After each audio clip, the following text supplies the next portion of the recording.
നമസ്കാരം മക്കളെ, ഇത് ഓട്ടട. അരി അരച്ച് അപ്പം തന്നെ തയ്യാറാക്കാൻ പറ്റുന്ന ഒരു ഓട്ടടയാണ്. ഈ ഓട്ടട തനിയെ കറിയൊന്നും ഇല്ലെങ്കിൽ നമുക്ക് കഴിക്കാൻ പറ്റുന്ന നല്ലൊരു ടേസ്റ്റി പലഹാരമാണ്. അപ്പം രാവിലെ ബ്രേക്ക്ഫാസ്റ്റായിട്ടും ഡിന്നറായിട്ടും ഒക്കെ ഉപയോഗിക്കാം. പക്ഷെ ഞാൻ ഇതിൻ്റെ കൂടെ കഴിക്കാനായിട്ടൊരു മുട്ട റോസ്റ്റും പെട്ടെന്ന് തയ്യാറാക്കിയിട്ടുണ്ട്. വളരെ ടേസ്റ്റി ആയിട്ടുള്ളൊരു മുട്ട റോസ്റ്റാണ്. അപ്പോൾ ഇത് കൂട്ടി നമുക്ക് ഇത് ആസ്വദിച്ച് കഴിക്കാം. അതുപോലെ അതേ രീതിയിലാണ് ഈ മുട്ട റോസ്റ്റും തയ്യാറാക്കിയിരിക്കുന്നത്. അപ്പോൾ ഈ അപ്പം ഞാൻ പറഞ്ഞത് കടിച്ച് തനിയെ നമുക്ക് കഴിക്കാനും നല്ല രസവുമാണ്, നല്ല ടേസ്റ്റും ഉള്ളൊരു അപ്പമാണ്. അപ്പോൾ ഒരു തവണയെങ്കിലും ഉണ്ടാക്കണം കേട്ടോ. എല്ലാവരും ഉണ്ടാക്കുന്നതായിരിക്കും ഇതേ രീതിയിലുള്ള ഓട്ടട. അപ്പോൾ അതിനായിട്ട് 2 കപ്പ്, അതായത് ഒരു 350 ഗ്രാം കണക്കാക്കിയാണ് ഞാൻ അരി പച്ചരി കുതിർക്കാനായിട്ട് എടുക്കുന്നത്. ഇതാ, അപ്പോൾ ഈ അരി വെള്ളം ഒഴിച്ച് നന്നായിട്ട് 2-3 വെള്ളത്തിൽ കഴുകി നമ്മളിത് പിന്നെ വീണ്ടും വെള്ളം ഒഴിച്ച് നമ്മൾ കുതിർക്കാനായിട്ട് രാത്രി ഓവർനൈറ്റ് വെച്ചിട്ട് നമ്മൾ രാവിലെ എണ്ണീച്ച് ഇത് അരച്ചെടുക്കത്തക്ക രീതിയിലാണ് വെക്കുന്നത്. അപ്പോൾ അരച്ച് പെട്ടെന്ന് നമ്മൾ തയ്യാറാക്കുന്ന ഒരു അപ്പമാണ് കേട്ടോ. അപ്പോൾ ഇത് നമുക്ക് അടച്ച് വെക്കാം. വെള്ളം ഒഴിച്ച് രാവിലെ എടുത്ത് നമുക്ക് അരയ്ക്കാം. അപ്പോൾ നമ്മൾ രാവിലെ എല്ലാം എടുത്ത് ഞാനെല്ലാം വെള്ളമെല്ലാം മാറ്റി 2-3 വെള്ളത്തിൽ നേരത്തെ കഴുകി തരുമ്പം ബാക്കി വെള്ളം കുറച്ച് വെള്ളം ഒഴിച്ച് കഴുകിയിട്ട് എടുത്തിട്ടുണ്ട്. നമ്മളിതിലേക്ക് 2 കപ്പ് അരിക്ക് 1/2 കപ്പ് ചോറെന്നുള്ള പാകത്തിലാണ് ഞാനിപ്പം ചോറ് എടുത്തിരിക്കുന്നത്. ഇതിപ്പോൾ നമ്മുടെ മട്ടൺ റൈസാണ്, ഏത് ചോറായാലും കുഴപ്പമില്ല. അപ്പം നമ്മളിത് മിക്സിക്കകത്തിട്ട് നമ്മൾ ദോശയ്ക്ക് അരയ്ക്കുന്ന പോലെ അരയ്ക്കണം കേട്ടോ. നല്ല തരിതരിപ്പില്ലാതെ അരയ്ക്കണം, ഫൈനായിട്ട് അരയ്ക്കണം. കാരണം നമ്മളിത് പുളിക്കാൻ വെക്കുന്നില്ലല്ലോ. അങ്ങനെ അരച്ചെല്ലാം നമ്മുടെ പാത്രത്തിലോട്ട് നമ്മൾ ഒഴിച്ച് വെച്ചിട്ടുണ്ട്. നമ്മളിനി ഇതിലേക്ക് നമ്മൾ തേങ്ങ ചേർത്ത് കൊടുക്കും. അപ്പോൾ അരമുറി തേങ്ങയുടെ 1/4 ഭാഗം എടുക്കത്തുള്ളൂ കേട്ടോ. ഇതാ, അരമുറി തേങ്ങയുടെ 1/4 ഭാഗം അത് മതി. അപ്പോൾ അത് ഇട്ട് കൊടുത്ത് കൂട്ടി യോജിപ്പിച്ച് ആവശ്യത്തിനുള്ള ഉപ്പ്, 1/2 ടീസ്പൂൺ ഉപ്പാണ്. ഉപ്പ് വേണമെങ്കിൽ നമുക്ക് ചേർത്ത് കൊടുക്കാം. 1 ടീസ്പൂൺ ഉപ്പും ചേർത്ത് നന്നായിട്ട് നമ്മൾ മിക്സ് ചെയ്യുന്നുണ്ട് കേട്ടോ.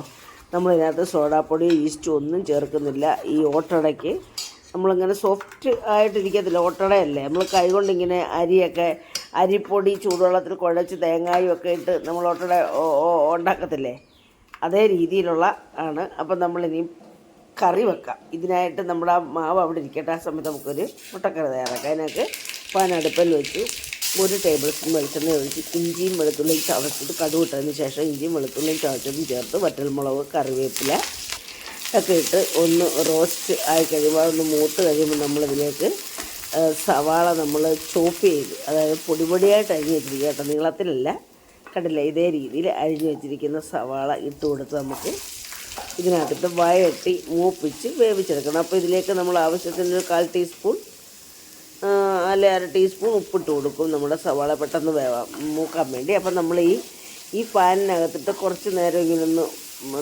വിരകുമ്പം അതിൻ്റെ വെള്ളമയമൊക്കെ അങ്ങ് പോകും. അപ്പം നമ്മളിതൊന്ന് അടച്ച് വെക്കും കേട്ടോ. സോഫ്റ്റായി വെന്ത് വരാനാണ്, എണ്ണയ്ക്കകത്തോടെ സോഫ്റ്റായി മൂത്ത് വേവും. ഈ സവാളയുടെ എണ്ണമയം പോയതിന് ശേഷമാണ് നമ്മളിങ്ങനെ അടച്ച് വെച്ചത്.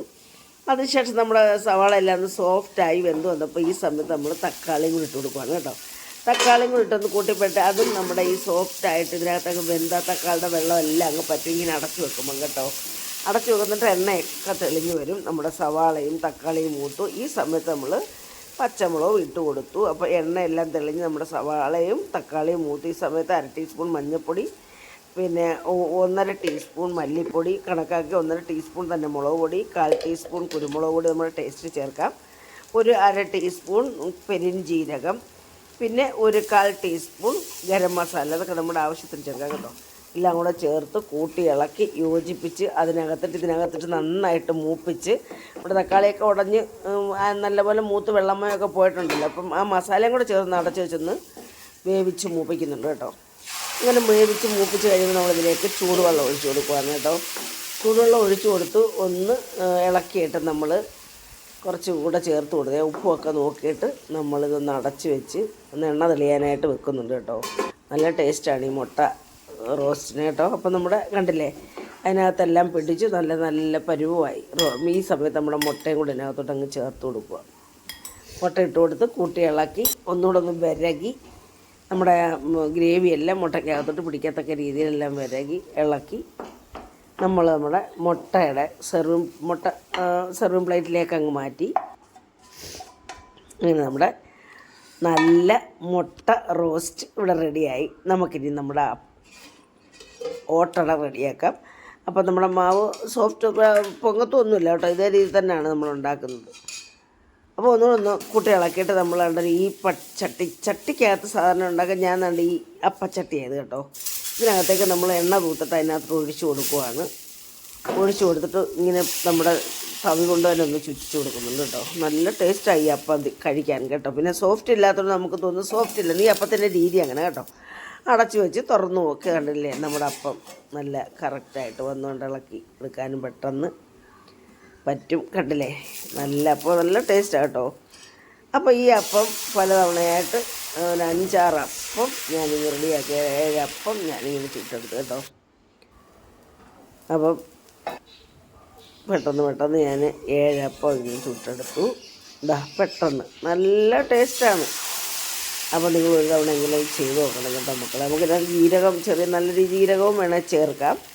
നമുക്ക് ചായ കുടിക്കാനൊക്കെ വൈകിട്ട് 4 മണിക്കൊക്കെ നല്ല രസമായത് കഴിക്കാൻ കേട്ടോ. അപ്പോൾ എല്ലാം നണ്ടെങ്കിൽ ചുട്ടെടുത്ത് കേട്ടോ. ആ ചട്ടിയുടെ അടപ്പിൻ്റെ പുറത്ത് അത് ഇരുമ്പായിട്ട് അങ്ങനെ കേട്ടോ. അപ്പോൾ നമ്മുടെ അപ്പം എല്ലാം ഇവിടെ റെഡിയാക്കണ്ടില്ലേ മക്കളെ. നമ്മൾ പെട്ടെന്ന് ചടച്ചട അപ്പം എല്ലാം നല്ലതുപോലെ റെഡിയാക്കിയിട്ട് ഇതിനെ മുറിച്ച് കാണിക്കാൻ വിട്ടുപോയി. അപ്പോൾ അത് ക്ഷമിക്കുക കേട്ടോ. അപ്പോൾ മക്കളെ എല്ലാവർക്കും ഇഷ്ടപ്പെട്ടാണ് വിശ്വസിക്കുന്നത്. ഇഷ്ടപ്പെട്ടിട്ടുണ്ടെങ്കിൽ ഒരു തവണയെങ്കിലും നമുക്ക് അരിയൊന്നും നമ്മൾ മാവൊന്നും റെഡിയാക്കി വെച്ചിട്ടില്ല. നമ്മൾ വീട്ടിൽ മാവൊന്നും ഇല്ലെങ്കിൽ രാത്രി ഒരു ഇച്ചിരി അരി വെള്ളത്തിലിട്ട് രാവിലെ ഇങ്ങോട്ട് പെട്ടെന്ന് അരച്ച് തേങ്ങയൊക്കെ ചേർത്ത് അരച്ച് ഇങ്ങോട്ട് കൊണ്ടുവന്ന് ഈ അപ്പം ഉണ്ടാക്കിയാലുണ്ടല്ലോ എല്ലാവർക്കും ഇഷ്ടപ്പെടും. കുട്ടികൾക്കൊക്കെ ഇതിൻ്റെ ടേസ്റ്റ് ഭയങ്കര ഇഷ്ടമാണ്. പ്രത്യേകിച്ച് ഈ തേങ്ങ ചേർക്കുന്നതാണ് ഇതിൻ്റെ ഹൈലൈറ്റ് കേട്ടോ. അപ്പോൾ ഈ കറിയൊന്നും കൊണ്ട് പുരട്ടി കൂട്ടിയൊന്നും കഴിക്കേണ്ട കാര്യമില്ല. നമ്മൾ ദോശയും പാലപ്പമൊക്കെ ഇങ്ങനെ മുറിച്ചെടുത്താണ് ഇങ്ങനെ ഒരു ഇച്ചിരി ഗ്രേവി അങ്ങോട്ട് ചേർത്ത് കഴിച്ചാൽ മാത്രം മതി. കുട്ടികളൊക്കെ വെറുതെ പിറക്കി കൊണ്ടു നടന്ന് കഴിക്കും.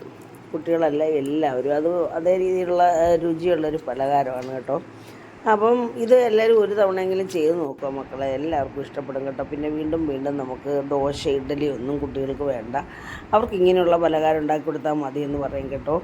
അപ്പോൾ മക്കളെ പഴയതുപോലെ എല്ലാവരും സപ്പോർട്ട് ചെയ്യുക, കമൻറ്റ് ചെയ്യുക, അതുപോലെ തന്നെ ലൈക്ക് ചെയ്യുക. ഓളെന്ന ഓപ്ഷനോട് ഒന്ന് ഇനേബിൾ ചെയ്യണം, പിന്നെ ഹൈപ്പും കൂടെ ചെയ്യണം.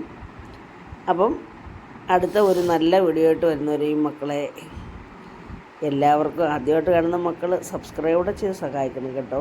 അപ്പോൾ അടുത്ത ഒരു നല്ല വീഡിയോ ആയിട്ട് വരുന്നവരെയും മക്കളെ എല്ലാവർക്കും എൻ്റെ നന്ദി, നമസ്കാരം.